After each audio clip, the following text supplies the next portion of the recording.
Hello friends, welcome back to my YouTube channel. Friends, आज की इस क्लास में हम लोग ज्ञान बिंदु जीएस एकेडमी का होमवर्क जो सीरीज आपका लॉन्च किया गया है, इसको आज की इस क्लास में हम लोग कवर करेंगे। और अगर आपने ऑलरेडी कवर कर लिया है तो आपको रिवीजन के तौर पर लगाना है, क्योंकि आज के इस क्लास में हम लोग 75 क्वेश्चन करके ये आपका सीरीज है, जिसमें कि हम लोग 2 सीरीज को कवर करेंगे।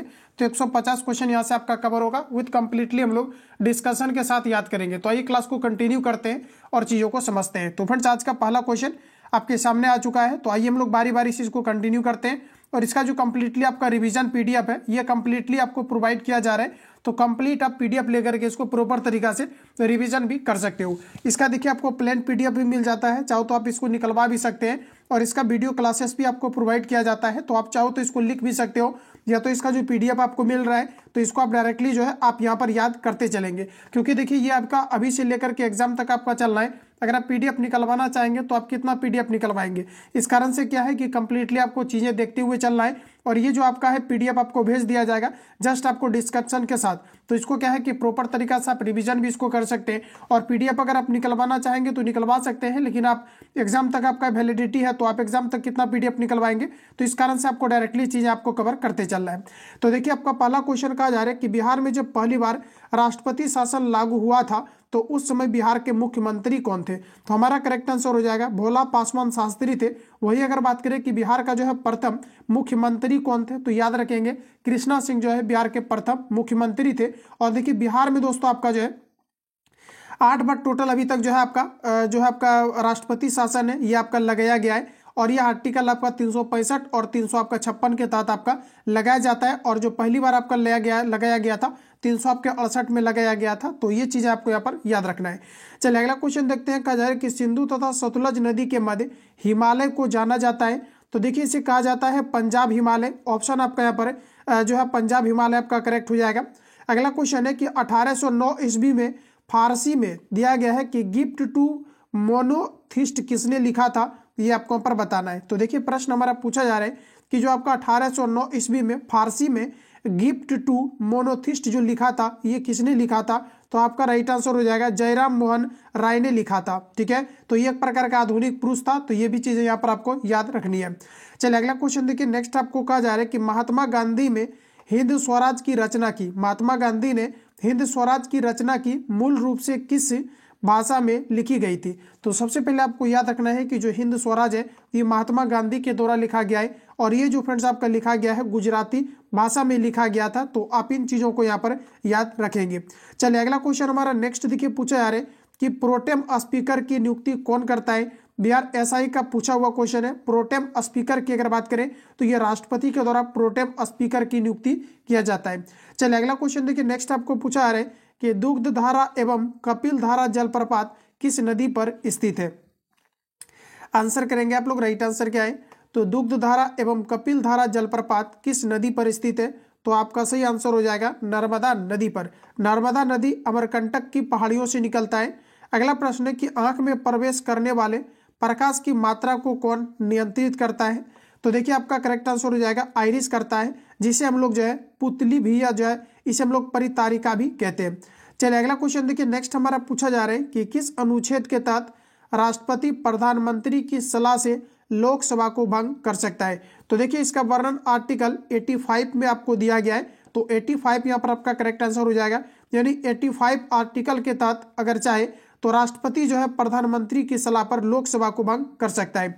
अगला क्वेश्चन आपको कहा जा रहा है कि इसरो का गठन कब किया गया था। देखिए बात किया जा रहा है इसरो का। और देखिए लगातार अगर रेगुलर अगर आप क्लास को कवर करते हैं तो आपकी कई सारी चीज़ें आपका क्वेश्चन है जो बार बार आपका रिपीट होगा और ऑटोमेटिकली आपके माइंड में फिट हो जाएगा। तो आप इसको ना भी निकलवाएं तो शायद कि आपका बेटर है, क्योंकि ये कंप्लीटली आपका पेड बैच के अंतर्गत इसको चला रहे हैं। अगर आप नए छात्र हैं तो इस पर कॉल या एसएमएस करके आप इंक्वायरी ले सकते हैं। इसके बारे में टोटली आपको चीज़ें बता दी जाएगी। और मैं आपको बता देता हूँ कि इसमें जो कंप्लीटली इसका है, पहले आपको प्लेन पीडीएफ आपको मिल जाता है, उसके बाद आपको क्या है कि डिस्कशन वाला इसे करके आपको पीडीएफ मिल जाता है। तो आप जैसे भी चाहे आपको जो कंफर्टेबल लगे आप निकलवा सकते हो, निकलवा लेना।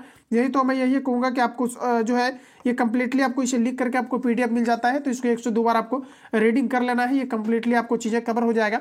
इसके अलावा देखिए जो ज्ञान बिंदु का ऑफिशियल आपका क्लासेस है, जो आपका लेक्चर वाला क्लासेस है, जो कंप्लीटली आपका दुर्गा का सेकंड बैच आपका लॉन्च हुआ था, उसका कंप्लीटली आपको चीजें प्रोवाइड किया जा रहा है, प्लस आपको वीडियो क्लासेस, मतलब अगर आपको फुल कोर्स चाहिए तो 199 में आपको कंप्लीटली आपको प्रोवाइड किया जा रहा है। इसके अलावा जो आपका होमवर्क आपका सीरीज है, जो कि आपका वीडियो आपका क्लासेस है, अगर ये भी आपको चाहिए प्लस आपका फुल कोर्स चाहिए तो इस नंबर पे कॉल या SMS करके इंक्वायरी ले सकते हैं। 199 पेमेंट करना है और फाउंडेशन आपको कोर्स भी मिल जाता है विद आपको वीडियो क्लासेस। तो जो भी छात्र ज्वाइन करना चाहते हैं 199 आपको पेमेंट करके ज्वाइन करना है, जिसमें कि आपको कंप्लीटली A to Z अभी आपका नोट्स अपडेट किया गया है, ये भी आपको मिल जाएगा, प्लस आपको बुक मिल जाता है, प्लस जितने भी आपका टेस्ट सीरीज है ये सारा कुछ आपका A to Z आपका फ्री हो जाता है मात्र आपको 199 में। और ये सभी जितना भी आपका कलेक्शन ये A to Z मतलब दुर्गा का ओवरऑल चीजें वहां पर आपको दी जा रही है। तो जो भी छात्र ऐड होना चाहते हैं इस पर कॉल या SMS करके आप इंक्वायरी ले सकते हैं। लेक्चर वाली आपको टोटल क्लास उसमें आपको मिलेगा, जो कि आपके कंप्लीटली 3000 का आपके कोर्स है, तो मात्र आपको 99 में दिया जा रहा है। तो आप लोग इसको ज्वाइन करके जो है सारी चीजों का अचीवमेंट कर सकते हो और बिल्कुल आप बेहतरीन तरीका से इंप्रूवमेंट आप कर सकते हो। बाकी किसी प्रकार का डाउट है तो आप डायरेक्टली कॉल या SMS करके आप बात कर लेना, सभी तरह की सूचनाएं वहां पर आपको मिल जाएगी। क्लियर है? तो चलिए अगला देखिए, नेक्स्ट हमारा पूछा है कि ISRO Indian space research and organisation का गठन कब हुआ था? तो देखिए फ्रेंड्स, आपके 1969 में जो है आपका इसरो की गठन किया गया था, जो कि आपकी भारत की एक एजेंसियां है। वही अगर बात करें हम लोग नासा का, NASA का, तो ये अमेरिका की एक कंपनी है और इसके बारे में भी आपको पूछा जाता है फुल फॉर्म। तो इसका मतलब होता है national aeronautics space and administration होता है। एक आपका होता है NATO, जहाँ से कि फुल फॉर्म पूछा जाता है, तो ये आपका नॉर्थ अटलांटिक ट्रेजरी ऑर्गेनाइजेशन होता है। और एक ये भारत की जो है एक आपका होता है DRDO, जिसे हम लोग कहते हैं defence research development and organisation कहते हैं। तो ये सभी फ्रेंड्स आपको चीजें यहाँ पर ध्यान में रखनी है। चलिए अगला क्वेश्चन हमारा कहा जा रहा है कि घुड़सवारी के मैदान को कहते हैं, तो इसे कहा जाता है एहिना। ऑप्शन नंबर आपका एहिना करेक्ट हो जाएगा। विश्व शिक्षक दिवस कब मनाया जाता है? तो देखिए विश्व शिक्षक दिवस प्रत्येक वर्ष 5 अक्टूबर को मनाया जाता है, ध्यान रखेंगे। तो विश्व शिक्षक दिवस प्रत्येक जो है 5 आपका जो है अक्टूबर को मनाए जाते हैं। अगला क्वेश्चन का जा रहा है कि राष्ट्रपति द्वारा लोकसभा एवं राज्यसभा में कुल कितने सदस्यों को मनोनीत किया जाता है? तो देखिए राष्ट्रपति के द्वारा एंग्लो इंडियन में 2 सदस्यों को मनोनीत किया जाता है, जबकि राज्यसभा की अगर बात करेंगे तो इसमें आपका टोटल 12 सदस्यों को मनोनीत किया जाता है। तो लोकसभा में 2 सदस्य और राज्यसभा में आपका 12, तो इस प्रकार से टोटल आपका हो जाएगा यहाँ पर 14। चलिए अगला क्वेश्चन देखिए, और देखिए याद रखना है कि जो राज्यसभा में राष्ट्रपति के द्वारा मनोनीत किया जाता है तो इसका देखिए चर्चा जो आर्टिकल 80 के आपका भाग 3 के अंतर्गत आपको दिया गया है। केंद्रीय मगरमच्छ प्रजनन एवं प्रबंधन शिक्षण संस्थान कहाँ पर स्थित है? तो हमारा सही आंसर हो जाएगा हैदराबाद। और हैदराबाद के अंतर्गत ही आपका DNA फिंगरप्रिंट एंड डायग्नोस्टिक संस्थान आपका हैदराबाद के अंतर्गत है। कोशिका रिसर्च सेंटर की भी अगर बात कर ले तो ये सभी आपके हैदराबाद के अंतर्गत स्थित है। अगला प्रश्न कहा जा रहा है कि किस रंग के प्रकाश का परिकिरणन न्यूनतम होता है? तो आपका सही आंसर हो जाएगा लाल रंग का, और सबसे अधिक परिकिरणन होता है बैंगनी रंग का। क्लियर है? अगला प्रश्न है कि स्विट्जरलैंड की मुद्रा क्या है? तो जिसे हम लोग इसे कहते हैं फ्रैंक। स्विट्जरलैंड की मुद्रा क्या है? तो आपका हो जाएगा फ्रैंक। ऑप्शन नंबर आपका फ्रैंक करेक्ट है। अगला प्रश्न कहा जा रहा है कि भारत का जलीय एवं स्थलीय क्षेत्रों मिलाकर अक्षांशीय विस्तार कितना है? तो देखिए हमारा करेक्ट आंसर हो जाएगा ये 6 डिग्री आपका 6 डिग्री 400 आपका 13 आपका जो है उत्तरी अक्षांश आपका करेक्ट आंसर हो जाएगा। अगर इसको हम लोग डिग्री में डायरेक्टली अगर चेंज करें तो ये आपका हो जाएगा 37 डिग्री आपका 6 मिनट के अंतर्गत आपका आ जाएगा। अगला क्वेश्चन कहा जा रहा है कि भारत के पूर्वोत्तर के अंतर्गत कितने राज्य आते हैं? भारत के पूर्वोत्तर के अंतर्गत टोटल आपके 8 राज्य आते हैं। अगला प्रश्न हमारा नेक्स्ट पूछा जा रहा है कि खंभात की खाड़ी किन 2 स्थानों के बीच अवस्थित है? तो फ्रेंड्स आपका राइट आंसर हो जाएगा दमन और द्वीप के बीच खंभात की खाड़ी स्थित है। अगला प्रश्न है कि भारत के किन राज्यों की समुद्री तटरेखा सबसे लंबी है? बताइए आप लोग, करेक्ट आंसर आपका क्या है? भारत की किन राज्यों की समुद्री तटरेखा जो है ये आपका सबसे लंबी है? तो हमारा करेक्ट आंसर हो जाएगा गुजरात। अगला क्वेश्चन हमारा नेक्स्ट कहा जा रहा है कि भारतीय मानक समय कितने राज्यों से होकर गुजरती है? तो देखिए हमारा करेक्ट आंसर हो जाएगा 5 राज्यों से होकर के गुजरती है। और देखिए भारतीय जो मानक है ये आपका पूछा जाता है कि कितने आपका डिग्री देशांतर पर आपका है, तो आपका ध्यान रखना है 82.5 डिग्री आपका करेक्ट आंसर हो जाएगा। अगला प्रश्न है कि 6 डिग्री चैनल किसके बीच स्थित है? तो आपका सही आंसर हो जाएगा ग्रेट निकोबार और ये सुमात्रा के बीच है। वही फ्रेंड्स अगर बात करें कि जो आपका 10 डिग्री चैनल है ये किसको पृथक करता है? तो ध्यान रखना अंडमान और निकोबार द्वीप समूह को आपका पृथक करता है। अगला प्रश्न हमारा नेक्स्ट पूछा जा रहा है कि भारत का औसत समुद्र तल का मापन कहाँ से किया जाता है? तो हमारा करेक्ट आंसर हो जाएगा चेन्नई।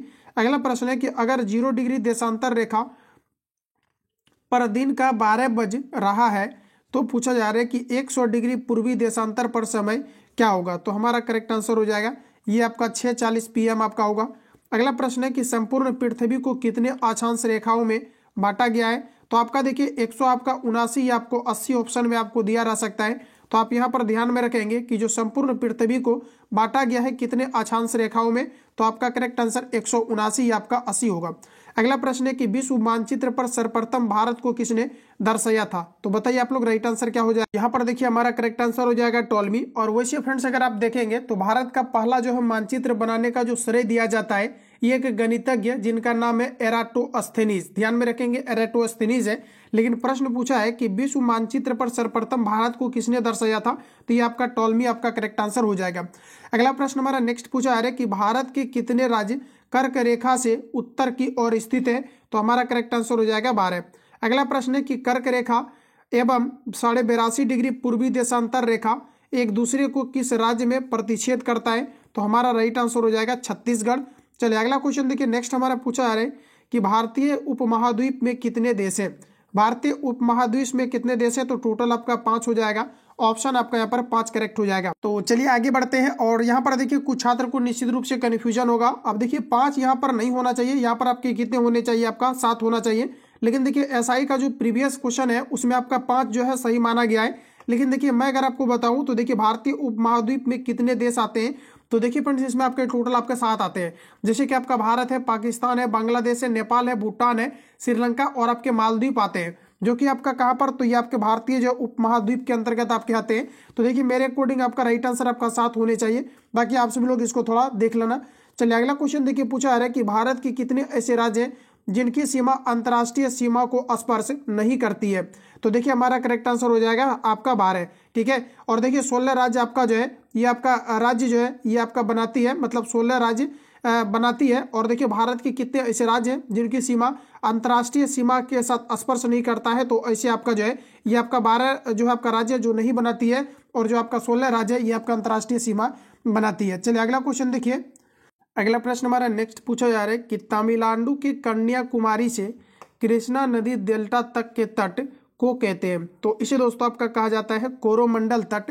अगला प्रश्न पूछा जा रहा है कि सहकारी क्षेत्र के विकास के लिए किस वर्ष सहकारिता मंत्रालय की स्थापना किया गया था? तो ये आपका किया गया था 2021 में। चलिए अगला क्वेश्चन देखिए नेक्स्ट हमारा पूछा जा रहा है कि 2001 से लेकर के 2011 के बीच भारत की जनसंख्या में कितनी प्रतिशत की वृद्धि हुआ? तो आपका देखिए 17.64% की वृद्धि हुआ है आपके लेकर के 2001 से लेकर के 2011 तक। अगला क्वेश्चन है कि केंद्रीय महिला एवं बाल विकास मंत्री श्रीमती अन्नपूर्णा देवी ने बाल विवाह मुक्त भारत राष्ट्रीय अभियान का शुभ आरंभ कहाँ से किया था? तो ये देखिए नई दिल्ली से किया था और ये 25 नवंबर 2024 से आपका किया गया है। चलिए अगला क्वेश्चन हमारा नेक्स्ट देखिए पूछा है अंतर्राष्ट्रीय महिला विरोधी हिंसा उन्मूलन दिवस कब मनाया जाता है? तो ये दोस्तों आपके 25 नवंबर को मनाया जाता है। अंतर्राष्ट्रीय महिला हिंसा उन्मूलन दिवस कब मनाया जाता है? तो आपका सही आंसर हो जाएगा 25 नवंबर को। प्रधानमंत्री जनधन योजना की शुभारंभ कब किया गया है?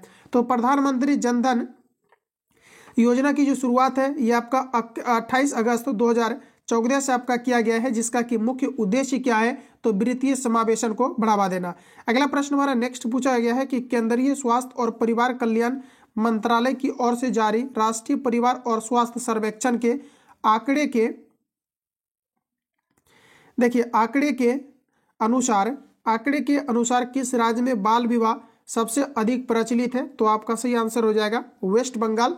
अगला प्रश्न हमारा नेक्स्ट पूछा जा रहा है कि जो है ग्लोबल गर्लहुड रिपोर्ट कौन जारी करता है? तो आंसर बताएंगे आप लोग, राइट आंसर क्या है? तो देखिए पूछा जा रहा है कि ग्लोबल गर्लहुड रिपोर्ट कौन जारी करता है? तो दोस्तों हमारा करेक्ट आंसर हो जाएगा ये जो आपका करता है सेव द चिल्ड्रेन आपका जो है संस्था करता है। तो आप इसको यहाँ पर ध्यान रखेंगे। अगला प्रश्न हमारा कहा जा रहा है कि देश में जन्म एवं मृत्यु रजिस्ट्रीकरण अधिनियम कब पारित हुआ? तो देश में जन्म एवं मृत्यु रजिस्ट्रीकरण कब पारित हुआ? तो ये आपके 1969 में हुआ है। स्वतंत्र भारत की पहली जनगणना कब हुआ था? स्वतंत्र भारत की पहली जनगणना 1951 में हुआ था और 1872 में होने के बाद नियमित किया गया कि प्रत्येक 10 वर्ष पर जो है ये आपका जनगणना होगा। तो ध्यान में रखेंगे आप लोग। चलिए अगला क्वेश्चन देखिए, नेक्स्ट हमारा पूछा जा रहा है कि भारत में सबसे कम आबादी वाला केंद्र शासित प्रदेश कौन सा है? तो हमारा राइट आंसर हो जाएगा लक्षद्वीप। चलिए अगला क्वेश्चन हमारा नेक्स्ट पूछा जा रहा है कि भारत में सबसे अधिक वर्षों तक रहने वाला यूरोपीय कंपनी कौन सा है? तो देखिए भारत में सबसे अधिक वर्ष तक रहने वाला यूरोपीय कंपनी की बात करें तो आपका सही आंसर हो जाएगा पुर्तगाली। अगला क्वेश्चन है कि भारत में पुर्तगाली शक्ति का वास्तविक संस्थापक कौन था? तो हमारा देखिए राइट आंसर हो जाएगा अलब्रुकक। चलिए अगला प्रश्न हमारा नेक्स्ट देखिए पूछा जा रहा है कि किस स्थान पर भारत में प्रथम नगर निगम स्थापित किया गया था? देखिए काफी इंपोर्टेंट है और ये दोस्तों आपका मद्रास में किया गया था। तो ध्यान में रखेंगे कि मद्रास में पहली बार नगर निगम की स्थापना किया गया था। ईस्ट इंडिया कंपनी के किस अंग्रेज गवर्नर को औरंगजेब द्वारा भारत से निष्कासित किया गया? तो हमारा राइट आंसर हो जाएगा जॉन चाइल्ड। चलिए अगला क्वेश्चन देखिए, नेक्स्ट हमारा पूछा जा रहा है कि जो आपके वांडीवास का युद्ध है ये कब लड़ा गया था?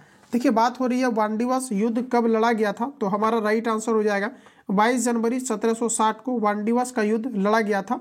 फ्रांसीसियों ने अपना मुख्यालय नगर बनाया था। तो फ्रांसीसी ने अपना मुख्यालय नगर बनाया था पौंडीचेरी को और पुदुचेरी को। ध्यान में रखेंगे पांडिचेरी या पुदुचेरी, यहाँ पर आपका करेक्ट आंसर हो जाएगा। अगला क्वेश्चन है कि अंग्रेजों ने किस मुगल बादशाह के समय पटना में अपनी व्यापारिक कोठी खोली? तो देखिए हमारा राइट आंसर हो जाएगा शाहजहां। तो इसको एक बार हम लोग रिपीट करते हैं। पूछा जा रहा है कि अंग्रेजों ने किसे मुगल बादशाह के समय पटना में अपनी व्यापारिक कोठी खोली? तो हमारा करेक्ट आंसर हो जाएगा शाहजहां। चलिए नेक्स्ट क्वेश्चन हमारा देखिए पूछा जा रहा है कि कर्नाटक युद्ध किन किन के मध्य लड़ा गया था? तो आपका देखिए राइट आंसर हो जाएगा BEIC और आपका FEIC के बीच लड़ा गया था। इसका यहाँ पर देखिए आपको चीजें मैंने लिख दिया हुआ है। यहाँ पर आपका हो जाएगा कि ब्रिटिश ईस्ट इंडिया कंपनी, ध्यान में रखेंगे तो आपका हो जाएगा ब्रिटिश ईस्ट इंडिया कंपनी और आपका फ्रेंच ईस्ट इंडिया कंपनी के साथ कर्नाटक का युद्ध लड़ा गया था। तो ध्यान में रखेंगे, आपको यहाँ पर मैंने लिख दिया हुआ है तो इसको यहाँ पर आप डिटेल से देख लेंगे। चलिए अगला क्वेश्चन देखिए, नेक्स्ट आपको यहाँ पर क्या पूछा था कि कर्नाटक युद्ध किन किन के मध्य लड़ा गया था? तो ये आपका सही आंसर हो जाएगा ब्रिटिश ईस्ट इंडिया कंपनी और आपका हो जाएगा फ्रेंच ईस्ट इंडिया कंपनी के बीच कर्नाटक युद्ध आपका लड़ा गया था। चलिए अगला क्वेश्चन देखिए, नेक्स्ट आपको यहाँ पर पूछा जा रहा है कि चोल का युद्ध कब हुआ था? तो देखिए हमारा करेक्ट आंसर हो जाएगा 1508 में चोल का युद्ध हुआ था।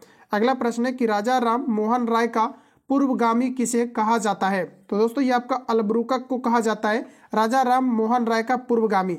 अगला क्वेश्चन है कि भारतीय सेना ने 1961 ईस्वी में किस ऑपरेशन के तहत गोवा को पुर्तगालियों से मुक्त कराया? तो फ्रेंड्स 1510 ईस्वी में जो है गोवा पर पुर्तगालियों ने जो है कब्जा किया था और 1961 तक गोवा जो है पुर्तगालियों के अधीन बना रहा था। फिर इसे भारत के अंतर्गत मिला लिया गया है। और अगर बात करें कि समान सिविल संहिता अभी कहाँ पर लागू है, जो आर्टिकल आपके 44 के तहत लगता है तो ये आपके गोवा के अंतर्गत लागू है और पूर्णतः कहाँ पर लागू है तो ये आपके उत्तराखंड के अंतर्गत। तो ये सभी पॉइंट आपको यहाँ पर याद रखना है। अगला प्रश्न पूछा गया है कि भारतीय सेना ने 1961 ईस्वी में किस ऑपरेशन के तहत गोवा को पुर्तगालियों से मुक्त कराया? तो आपका सही आंसर हो जाएगा विजय ऑपरेशन। ईस्ट इंडिया कंपनी की स्थापना कब किया गया था? ये ऑलरेडी एग्जाम में पूछा हुआ क्वेश्चन है, आपके 1602 में ईस्ट इंडिया कंपनी की स्थापना किया गया था। चलिए अगला क्वेश्चन कहा जा रहा है कि सप्तवर्षीय युद्ध ब्रिटिश और फ्रांस के बीच कब लड़ा गया था? तो देखिए हमारा राइट आंसर हो जाएगा 1756 से 1700 जो है आपका 63 तक आपका सप्तवर्षीय युद्ध आपका लड़ा गया था। अगला प्रश्न है कि किसने ईस्ट इंडिया कंपनी के बारे में यह टिप्पणी की कि कंपनी एक असंगति है परंतु यह उस व्यवस्था का भाग है जहां सब कुछ ही असंगत है? तो आपका लॉर्ड मेकाले आपका करेक्ट आंसर हो जाएगा। चलिए नेक्स्ट क्वेश्चन हमारा पूछा जा रहा है अंग्रेजों द्वारा प्रथम मान्यता प्राप्त फैक्ट्री कहां पर खोली गई है? तो देखिए हमारा सही आंसर हो जाएगा ये आपका मसूलीपट्टनम में 1611 ईस्वी में। तो यहाँ पर आप ध्यान रखेंगे, आपका करेक्ट आंसर हो जाएगा मसूलीपट्टनम। अगला क्वेश्चन है कि किस अधिनियम द्वारा बंगाल के गवर्नर को बंगाल का गवर्नर जनरल पद नाम दिया गया था? तो देखिए कल जो मैंने आपको नोट्स कवर कराया था वहाँ पर इस क्वेश्चंस को मैंने आपको कवर कराया था। जो अभी लेटेस्ट में आपका ज्ञान बिंदु जीएस एकेडमी का अपडेटेड अभी नोट्स आपको लॉन्च की गई है, तो उसको कवर करने के बाद ये पूरा आपका होमवर्क सीरीज भी आपका कंप्लीट होते जाएगा साथ ही साथ, और काफ़ी ज़्यादा क्वेश्चन आपका रिपीट हो रहा है तो आपको याद भी हो जाएगा। अगला प्रश्न है कि किस अधिनियम द्वारा बंगाल के गवर्नर को बंगाल का गवर्नर जनरल पद नाम दिया गया था, तो 1773 अधिनियम हो जाएगा। अगला प्रश्न है कि कंपनी के कर्मचारियों को बिना लाइसेंस प्राप्त किए निजी व्यापार करने तथा भारतीयों लोगों से उपहार लेना प्रतिबंधित कर दिया गया था, तो ये आपका राइट आंसर हो जाएगा 1773 के अधिनियम के तहत। अगला प्रश्न दोस्तों कहा जा रहा है कि रेगुलेटिंग एक्ट 1773 में निहित कंपनियों को दूर करने के लिए ब्रिटिश संसद ने कौन सा एक्ट पारित किया। तो देखिए प्रश्न में हमारा पूछा जा रहा है कि रेगुलेटिंग एक्ट 1773 में निहित कमियों को दूर करने के लिए ब्रिटिश संसद ने कौन सा एक्ट पारित किया था। तो देखिए इसे हम लोग कहते हैं एक्ट ऑफ सेटलमेंट एक्ट, जो कि आपके 1781 के तहत किया गया था। अगला प्रश्न दोस्तों नेक्स्ट हमारा पूछा जा रहा है कि किस एक्ट के तहत गवर्नर जनरल परिषद की संख्या 4 से घटाकर 3 कर दी गई है। तो देखिए किस एक्ट के तहत गवर्नर जनरल परिषद का संख्या जो है 4 से घटा करके आपका 3 कर दिया गया है, ये आपको यहाँ पर बताना है।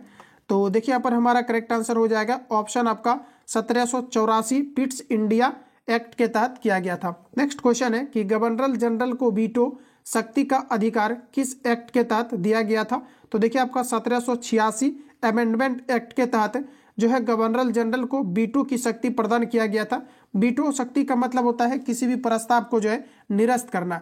अगला प्रश्न हमारा कहा जा रहा है कि किस अधिनियम के तहत कंपनी को भारत में व्यापार के एकाधिकार को अगले 20 वर्षों की अवधि के लिए बढ़ा दिया गया था। तो ये 1700 जो है आपका 93 का चार्टर एक्ट के तहत किया गया था। तो यहाँ पर आपका 1793 आपका करेक्ट आंसर हो जाएगा। नेक्स्ट क्वेश्चन फ्रेंड्स कहा जा रहा है कि प्रथम विधि आयोग का गठन कब किया गया था।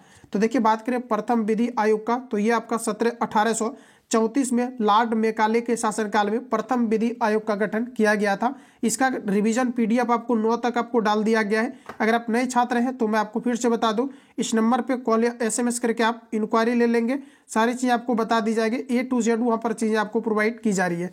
चलिए अगला क्वेश्चन देखिए। नेक्स्ट हमारा पूछा है कि प्रथम विधि आयोग का गठन कब किया गया था। तो आपका सही आंसर हो जाएगा 1834 में लॉर्ड मेकाले के शासनकाल में।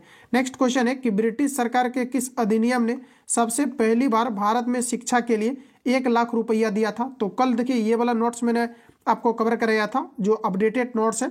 आपका राइट आंसर हो जाएगा 1813 अमेंडमेंट के तहत शिक्षा पर 1 लाख रुपया खर्च करने का प्रस्ताव किया गया था।